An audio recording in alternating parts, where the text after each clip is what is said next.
అడిగినవన్నీ కాదని పంచిస్తూనే మరు నిమిషంలో అలిగే పసివాడివిలే నీ పెదవులపై వాడని నవ్వుల పువ్వే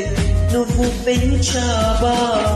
నీ కన్నీటిని చల్లి సాగే మీ జంటని చూస్తుంటే ఓ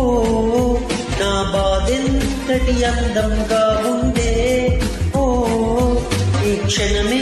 నూరేళ్ళే అవుతుంటే ఓ మరు జన్మే క్షణమైన చాలంతే కరిగేలుగా ఈ క్షణం గడిపేయాలి జీవితం శిలగా మిగిలి నా హృదయం సాక్షిగా కనులైపోయే సాగరం అలలై పొంగే జ్ఞాపకం కలలే జారి కన్నీరే చేరగా గడిచే నిమిషం గాయమై ప్రతి గాయం ఒక గమ్యమై ఆ గమ్యం నీ గురుతుగా నిలిచేనా